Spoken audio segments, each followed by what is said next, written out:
अब इसके ऊपर दाऊद साहब वसीम अकरम ने भी बात की और जसप्रीत बुमराह के हवाले से कहा कि भाईजान वो मॉडर्न ग्रेट्स हैं इस टाइम के। नो, सिवाय बुमराह के मुझे किसी की बॉलिंग पे भरोसा नहीं है। सेकंड सेमीफाइनल में इंग्लैंड के अगेंस्ट जब जसप्रीत बुमराह ने अपना आखिरी बॉल फेंका ना, स्पेल का ओवर खत्म हुआ, उस लास्ट ओवर में अपने जो कि इनिंग्स का, इंग्लैंड की बैटिंग इनिंग्स का 18वां ओवर बनता था, क्रूशल तरीन ओवर, ठीक, और जसप्रीत बुमराह ने उस ओवर में सिर्फ 6 रन दिए तो ईशान किशन ने सल्यूट किया था। बेसिकली ईशान किशन ने सल्यूट नहीं किया था, पूरी इंडियन जो नेशन है ना उसने जसप्रीत बुमराह को सल्यूट किया था। जसप्रीत बुमराह ने, संजू सैमसन ने, इंडियन टीम ने जो मोहम्मद आमिर को चुप करवाया ना, साइलेंट करवाया, उसके बाद मोहम्मद आमिर अपने स्टेटमेंट से ही बदल गया है। भाई वो जो स्टेटमेंट बोल रहे थे ना ये मोहम्मद आमिर साहब कि इंडिया सेमीफाइनल में नहीं जाएगी, इंडिया सेमीफाइनल हारेगी, फलाना होगा, टमकाना होगा, यार वो बंदा दोगलापंती कर गया है। हैरी ब्रुक ने बोला कि Jasprit Bumrah is the greatest bowler of all time, इस जनरेशन का नहीं, इस करंट इंडियन टीम का नहीं, ये लास्ट डेकेड का नहीं, the greatest fast bowler of all times including all eras. Even Sanju Samson ने मैच के बाद वो आए और मैच के बाद आकर उन्होंने ये कहा कि भाई जो आपका मैन ऑफ द मैच का जो अवार्ड है वो मैं नहीं बल्कि जसप्रीत बुमराह को मिलना चाहिए था। देखिए बिल्कुल, कल जिस तरह से इंडिया गो थ्रू कर गया फिनाले के लिए, जाहिर है कल भी हम बात कर रहे थे कि बहुत सारी प्रेडिक्शंस थी पाकिस्तान में कि शायद इंडिया आगे नहीं जा सकेगा बल्कि इंग्लैंड जाएगा, लेकिन ऐसा लगा कि वो सब की सब प्रेडिक्शंस कल इंडियन टीम ने गलत साबित, क्योंकि जसप्रीत बुमराह के वो जो 2 ओवर है ना वो इंडिया के लिए मैच बचा के हैं, 16वां और 18वां।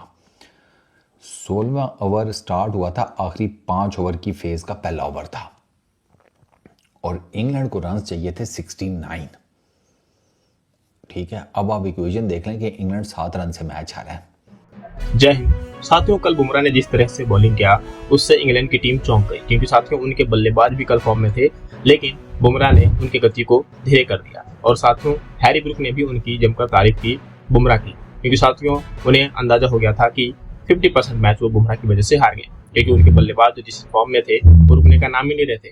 हर बॉल, हर जो ओवर है उसमें 12-13 रन मार ही दे रहे थे, यानी ये अपना टारगेट के हिसाब से चल रहे थे। लेकिन आखिरी ओवर तक जाते जाते 18वें ओवर में भी बुमराह ने सिर्फ 6 रन दिया।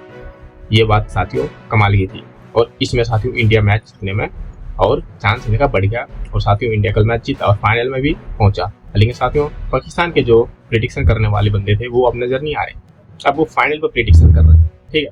अभी तक वो कह रहे थे इंडिया सेमीफाइनल नहीं खेलेगा, फिर सेमीफाइनल में गया तो कह रहे जीतेगा नहीं, और अब फाइनल के लिए करने लगे। लेकिन साथियों फाइनल में भी बुमराह है और बल्लेबाज तो साथियों इंडिया के धुआंधार खेला, लेकिन साथियों बुमराह गेंदबाजी में मानना पड़ेगा। इसका मतलब better than Glenn McGrath, better than Wasim Akram, better than Waqar, better than Lillee, Thomson, Marshall, Garner, Roberts, जितने भी फास्ट बॉलर्स आए दुनिया में जो बेस्ट रहे हैं, उसने आज ये बोला है हैरी ब्रुक ने कि Jasprit Bumrah is the greatest fast bowler he is ever seen on on time. और मैं बताऊं बात सच क्यों है, मैंने पहले भी आपको बोला था, अगर बुमराह की फिटनेस पूरी है और वो ढंग से खेल रहा है, उसके ऊपर कोई बॉलर नहीं है। जो ऑस्ट्रेलिया में उसने बॉलिंग कराई थी, जो आज उसने ऐसी पिच पे जहां 500 रन पड़ गए, बंदा आके 17वें ओवर में कितने रन देता है? 6 रन। ये पाकिस्तानी होने के बावजूद, मैं भी पाकिस्तानी हूं, बट हम अपनी बात पर रुकते हैं ना, जो करते हैं फिर उस पर रुकते हैं। ये मोहम्मद आमिर दोगलापंती कर गया। आपको सबको याद होगा कि इस मोहम्मद आमिर ने इस पूरे वर्ल्ड कप में आखिर चुकी हुई थी क्या जी अभिषेक शर्मा स्लॉगर है, फिर इसकी अगर एक आधी वो बात सच हो गई तो इसने साथ एक और बात चेप दी कि पाकिस्तान सेमीफाइनल में जाएगा, इंडिया सेमीफाइनल से बाहर हो जाएगा, इंडिया बुरी तरह हारेगा, इंडियन टीम बहुत बुरी क्रिकेट खेल रही है। फिर संजू सैमसन ने इसको चुप करवाया, इसको साइलेंट करवाया और इंडिया को वो बंदा सेमीफाइनल में लेके जाता है। ये बंदा फिर अपनी स्टेटमेंट एक नई लेके आता है मार्केट में, कहता है इंडिया ने अच्छी क्रिकेट नहीं खेली, संजू सैमसन चल गया तो इंडिया जो है फाइनल में चला गया, वहां बात अब रुकती नहीं है क्या। लेकिन कहता है कि सेमीफाइनल में इंडिया इंग्लैंड से हार जाएगा। इसने बोला कि इंडिया इंग्लैंड से सेमीफाइनल में हार जाएगा और वन साइडेड हारेगा, क्योंकि इंग्लैंड की जो बैटिंग है वो बड़ी तगड़ी है, इंग्लैंड की जो टीम है वो बड़ी तगड़ी है। अब जब सेमीफाइनल शुरू होता है इंडिया पहले इंग्लैंड को मार मार के जोफ्रा आर्चर का तो कैरियर ही खत्म कर देता है। संजू सैमसन और ईशान किशन 253 रन बनाता है इंडिया उसके अगेंस्ट, जो है वो इंग्लैंड के अगेंस्ट, और इंग्लैंड की टीम उसको चेज करने में बुरी तरह नाकाम रहती है सिवाय जैकब बैथल के। लेकिन इंग्लैंड वो मैच हारता है और इंडिया चला जाता है फाइनल में। मोहम्मद आमिर फिर आता है, वो कहता है ना डड्डू बाहर आता है, फिर डड्डू देखता है कि लोग हैं, मैं बाहर आ जाता हूं। बाहर आके कहता है, सुनिएगा जरा, अब कहता है इंडिया ये मैच हारिया हुआ था, इंडिया ये मैच हारिया हुआ था अगर जैकब बैथल आउट ना होता या विल जैक आउट ना होता। अब बहन के टके fixer, once a fixer is always a fixer. भाई तू किस खेत की मूली है? साबित कर दी और अब वो एक कदम दूर है ग्रैंड फिनाले से। लेकिन अली साहब, कल बुमराह की बॉलिंग देखकर ज्यादातर पाकिस्तानियों को शाहीन शाह अफरीदी की याद आई। वसीम अकरम ने भी जसप्रीत बुमराह को बहुत प्रेस किया और वो हमेशा ही प्रेस करते हैं। उन्होंने आज भी, अगर आप देखो, कल भी उनका एक बड़ा वीडियो चल रहा है जिस पर उन्होंने जसप्रीत बुमराह को बहुत हाईली प्रेस किया। उनका मानना यह था कि जसप्रीत बुमराह इस टाइम मॉडर्न ग्रेड्स में अगर आप देखो तो वो बुमराह है, और बुमराह जैसे बॉलर वो जनरेशन में पैदा होते हैं। हम अपने दौर के बेहतरीन बॉलर थे, यानी कि अपनी बात कर रहे थे, वकार की बात कर रहे थे, और बड़े जो बॉलर्स थे ग्लेन मैकग्रा, ब्रेट ली, लेकिन वो कहते हैं कि करंटली जो बॉलर्स की बात की जाए तो बुमराह सबसे बेस्ट है। ये एक पॉइंटलेस बात है कि आप कंपेयर करो, कि हमसे कंपेयर करो या किससे कंपेयर करो, लेकिन उन्होंने ये बात कही है कि बुमराह जिस लेवल पर इस टाइम बॉलिंग कर रहे हैं, उनका एक्शन उनको बहुत डिफरेंट बनाता है।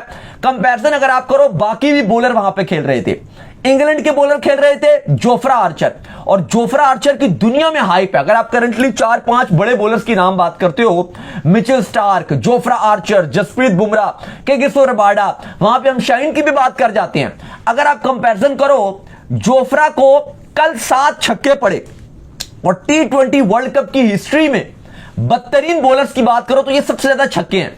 स्टूअर्ट ब्रॉड को 2007 में जब एक ही ओवर में 6 छक्के युवराज ने मार दिए थे, इसके अलावा उनको 1 छक्का और पड़ा था, तो टोटल हो गए इनिंग में 7 छक्के। इसके अलावा ज़ेवियर डोवर्टी हैं, उनको वेस्ट इंडीज के अगेंस्ट वेस्ट इंडीज ने मारे थे 2012 में 7 छक्के पूरी इनिंग में, और कल हमने देखा कि जोफ्रा को भी 7 छक्के पड़े। और साथियों, इंडिया मैच तो जीत गया, लेकिन साथियों इंडिया की कल प्लेयर की बात करें तो साथियों अक्षर पटेल, इन्होंने जिस हिसाब से फील्डिंग की, साथियों इनके आसपास से बॉल जो है पीछे जा ही नहीं पा रहा था।